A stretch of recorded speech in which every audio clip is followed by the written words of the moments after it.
I like him and Jai. I think it's a great fight to test both of them. Jai's new and coming. Benavidez has not had nobody apparently that really wanted to try to step up and test him yet that was of his caliber. We knew that Ramirez was good, but 200 rounds of sparring, he knows you're not his caliber. And so I think Opetaia would be the first guy to challenge him that really has the size enough to really be a challenge. And I think he'll be the first challenge for Benavidez as well because he'll be coming down the weight. A potential clash between David Benavidez and Jai Opetaia has quickly become one of boxing's hottest talking points.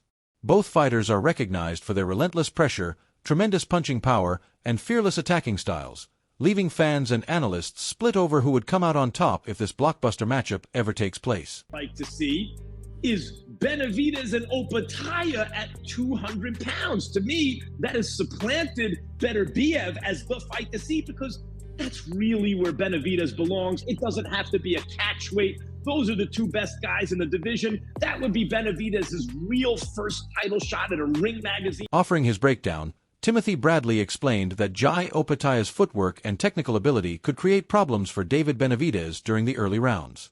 However, Bradley questioned whether Opetaia could maintain that strategy once Benavidez began applying his relentless pressure. In his opinion, the longer the exchanges lasted, the more the momentum would gradually swing in Benavidez's favor. But he can be drugged into a fight, and if you know anything about David Benavidez, just like he did with Ramirez, he's the one of those guys that's gonna test your heart. He gonna test what you have in here, and once he go to Jai's and he tests what he has in here, Jai gonna lose his shit. Jai ain't gonna be boxing and moving around. Jai gonna be looking to fight. Jai gonna get tired too. Yeah, because Jai, if you look at the history of Jai Opetaia, he get tired. Robert Garcia echoed a similar viewpoint, acknowledging that Opetaia's natural size and physical strength would create major challenges for David Benavidez.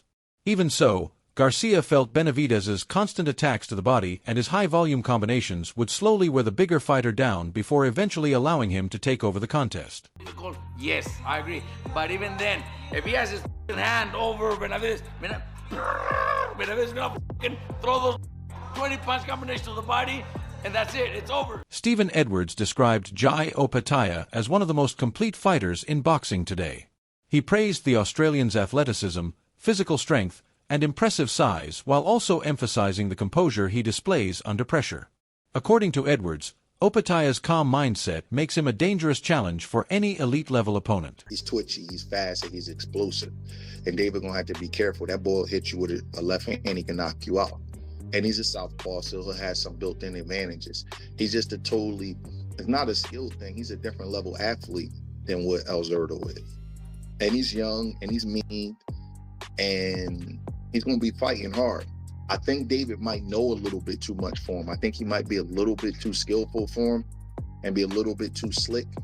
But his raw athleticism and punching power is something David gonna have to beat. Meanwhile, Jose Benavidez Sr. questioned whether Opetaia has truly faced enough top-level competition throughout his career.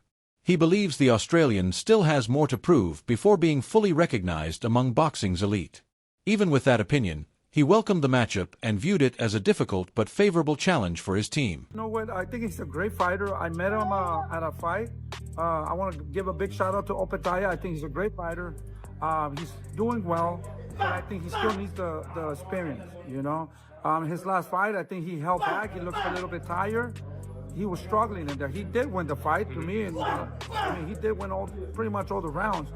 But, you know, I just think that he needs a little bit more experience. Teddy Atlas focused on David Benavidez's mentality, praising his willingness to pursue the toughest fights available.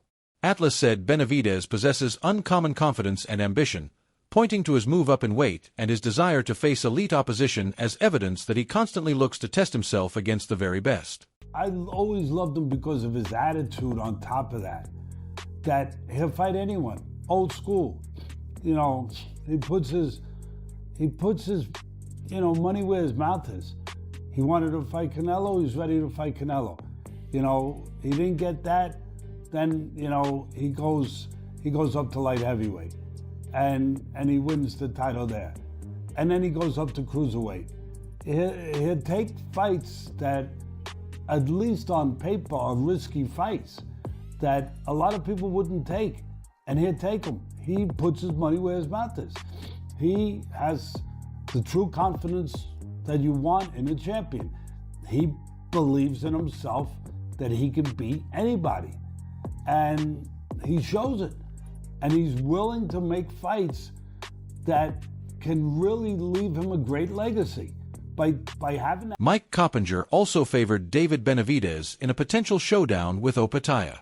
While acknowledging the Australian as one of cruiserweight's leading fighters, Coppinger believed his resume still lacks the signature victories that define proven champions. In his view, Benavidez's experience against world-class opposition would ultimately make the difference. I think Benavidez is a bigger favorite with the bookies. I want to see that fight first. I don't think Opetaia has not yet proven that he is on the level of a Benavidez, who's definitely a Hall of Famer. No disrespect to Opetaia, who's building his own legacy, but he's not there yet. Teofimo Lopez viewed a fight between David Benavidez and Jai Opetaia as one of the biggest opportunities available in the cruiserweight division. However, he also believed Benavidez should spend more time building a stronger foundation in the weight class before accepting such a significant challenge. After the fight, cruiserweight kingpin Jai Opetaia tweeted, "Enjoy your victory, champ. See you soon." Ooh, okay. Now, there's been plenty of talk over the past year of Benavidez fighting Beterbiev or Bivol, guys. Ade Oladipo believes David Benavidez's team would have no hesitation in accepting a fight with Jai Opetaia. He explained that although some fighters might think twice because of Opetaia's reputation, Benavidez would embrace the challenge without any fear. Oladipo acknowledged that Opetaia would enjoy the natural size advantage, but he did not feel it was enough to make the matchup unrealistic. I think Benavidez would happily take the Opetaia fight, whereas I think everyone else is kind of circling around Opetaia. I think Benavidez was like, fuck, we can do it. And Opetaia isn't as big a cruiserweight as I've seen. Like I see the height of Usyk, 6'3". Opetaia isn't that. I'd say Opetaia is about 6'1". Benavidez is probably about 6'1". Don't get me wrong, Opetaia naturally is a bit big. Discussing Benavidez's strengths, Ade Oladipo highlighted his explosive offense by pointing to his hand speed, punching power, and relentless pressure. He noted that Benavidez is capable of throwing long combinations without losing power, making his non-stop attacks incredibly difficult for opponents to handle. In Oladipo's opinion, he remains one of the most dangerous fighters in boxing. His hand speed, his combinations. This guy, I mean, when he throws those combinations, they're so fast. And it's not 2s and 3s, it's 6s and 7s. Like, what do you do? What do you do for someone that can snap your head back and throw combinations with that much power and anger? There's not much you can do. That's a bad man. That is a very... Continuing his analysis, Timothy Bradley once again leaned toward David Benavidez.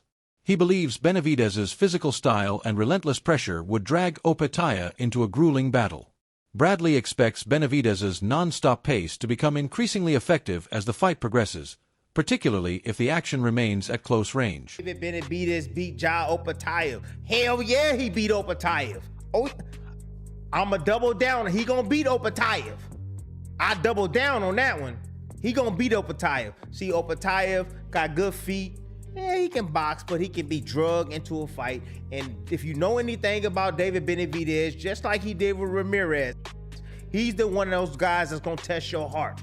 He gonna test what you have in here. And once he go to Jai and he tests what he has in here, Jai gonna lose it. Jai ain't gonna be boxing and moving around. Jai gonna be looking to fight. Jai gonna get tired too. Yeah, because Jai, if you look at the history of Jai Opetaia, he get tired. Yes, he gets tired. Sean Zittel described Jai Opetaia as the #1 cruiserweight in the world and one of the toughest opponents David Benavidez could possibly face. He highlighted Opetaia's movement, athleticism, power, and physical strength as major advantages. Even so, Zittel still gave Benavidez the edge, believing his experience and unique skill set would allow him to overcome the challenge. He is the best cruiserweight in the world. And he's unlike David, who's still a little soft at 196. Opetaia is built, athletic, punches hard, southpaw, has good feet. I'm picking Benavidez against the field, but these are extremely Bivol and Opetaia in particular with their skill and their movement. The amount of everything that they have is very difficult in terms of size, but also what they bring with that size. But Andre Dirrell evaluated the matchup from a tactical perspective, explaining that Opetaia's movement, ring angles, and ability to control distance could disrupt David Benavidez's aggressive approach. He believes Opetaia's patience and well-disguised offense would become valuable weapons if the fight developed into a technical contest. Use his feet collectively. Stay out the way. I've seen fights with him where he lasts a whole 12 rounds continually moving after getting dropped or hurt. You know what I'm saying? So he has the ability with his legs, right? If you can continually make David have to reach for you because he can't simply walk to you and get the shots off, then he's going to have a problem. Why? Because he's going to take chances. Right now, Jai doesn't have the jab that I want him to have, and that's really gonna set up the big shots because it blinds a lot of. You gotta blind him with that jab. Keep that jab in his face, making it hard for him to see the shots coming after. And if you can keep that distance and cause him to have to take chances to land those shots, then David is going to have the problem. So Jai has the feet. He has the ability. He put the right game plan together. Continuing his assessment, Andre Dirrell emphasized Benavidez's incredible stamina and relentless offensive pressure as qualities that gradually wear opponents down. At the same time, he pointed out that fighters with excellent movement, smart positioning, and effective distance control could limit Benavidez's ability to apply his constant pressure. Go for 12 rounds strong. I'm amazed by David Benavidez's energy, man. His last fight against Anthony Yarmus, like, man, this dude is like a damn robot. Damn, this boy can go. He is full of energy, man. But he's technically flawed. David has no feet whatsoever. Period, point blank, man. And don't need him at this point. And once he gets in there with someone who's willing to use their feet, then he's going to see where he needs. Sergio Mora admitted that his opinion regarding the matchup has changed over time. Although he previously favored David Benavidez in other major fights, he sees Jai Opetaia as a completely different kind of challenge. Mora highlighted Opetaia's punching power, southpaw stance, movement, and aggressive mentality, predicting a physically demanding battle between two elite competitors. Same reason I made Benavidez a favorite against Zurdo, I made Benavidez a favorite against Canelo. I know what I'm watching. Opetaia is stronger. Pound for pound in punching, Opetaia punches a lot harder with one single shot than Benavidez. He's a harder, heavy-handed puncher. He's a southpaw. He has better feet than Benavidez. He's just as mean as Benavidez. That would be violent, man. Malik Scott agreed with that viewpoint, calling Jai Opetaia the toughest opponent David Benavidez could face at this stage of his career. Scott believes the contest would become a defining chapter in Benavidez's legacy because of Opetaia's accomplishments and standing in the sport. He added that avoiding such a fight would inevitably lead to questions about Benavidez's willingness to pursue elite competition. The next legacy fight for Benavidez, I would say Opetaia. I wouldn't say no one else. Right. Like, obviously, Benavidez and stuff like that. But to me, you know, that just comes across. If you're not going to be transparent with yourself and recognize that Opetaia is the extreme legacy fight, then we have to look at that as a duck, Max. And as much as we all love Benavidez on this show, even myself, he beat my guy, Zurdo Ramirez. I just came on air the other day and said, you know, you got to tip your hat to a guy. He is the man. But if he don't see Opetaia as a legacy fight, then that holds my interest on what do he see. Turning his attention to David Benavidez, Malik Scott praised his relentless work rate and his ability to overwhelm opponents with non-stop combinations. He explained that Benavidez's constant aggression and high-paced offense become more dangerous as the fight continues and the rounds add up. Shown what he's shown on Saturday, not only is he one of the best fighters in the world, to me, Benavidez is the most dangerous fighter in the world, and I'm including all divisions. We could talk about Shakurs, we could talk about Haney, we could talk about all these Usyks and guys that's better than him technically. But I'm talking about as far as danger zone. When you're in the fight of your life from round 1 through round 12, David Benavidez, I've never seen nothing like him before. I've never seen hand speed like that on a consistent basis. I've never seen extension with that hand. Zab Judah also explained why David Benavidez is such a difficult opponent to deal with. He highlighted Benavidez's non-stop pressure, his ability to change gears during a fight, and his willingness to make adjustments whenever needed. Judah believes those qualities allow Benavidez to become even more effective once he settles into his rhythm and begins dictating the pace. It's a good fight. I like it. I still say the same thing now. Another stoppage. Same way? Easier? Harder fight? It's probably going to be done I mean, listen, man. I predict the same thing. Because it's a new style. David Benavidez has his own style in boxing. He has his own, he's the first fighter we know with his style. And coming up with his style, he mastered it. So there is no real defense for this style yet. There is no real, how does the blockage go? How does it go? Like, I never see they don't teach no shit like that. You know what I mean? So until somebody can come up with, until they can learn the style completely, you're not going to know how to defend against it. We got to see it some more. You know what I mean? So shout out to David Benavidez coming up with his own style. That's crazy. And the switch. Crazy. My guy, he's the first guy with it. What up? I'm saying it. When Don't you look, make David cut that. Peter Bedell praised Jai Opetaia as one of boxing's elite pound-for-pound fighters and argued that the Australian deserves the marquee bouts he has been pursuing.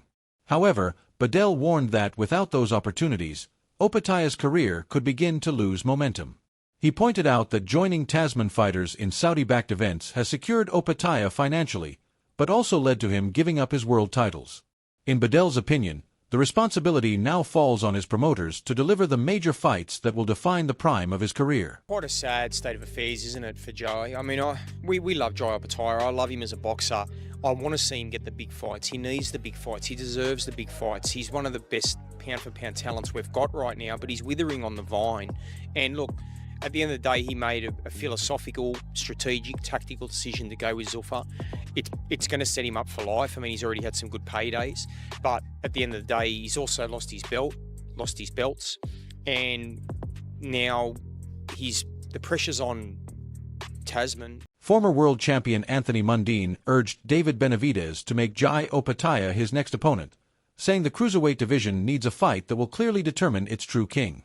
Although Mundine rates Opetaia as the best fighter in the division, he also acknowledged Benavidez's talent and physical strength, insisting that only a head-to-head showdown can settle who truly deserves to stand at the top.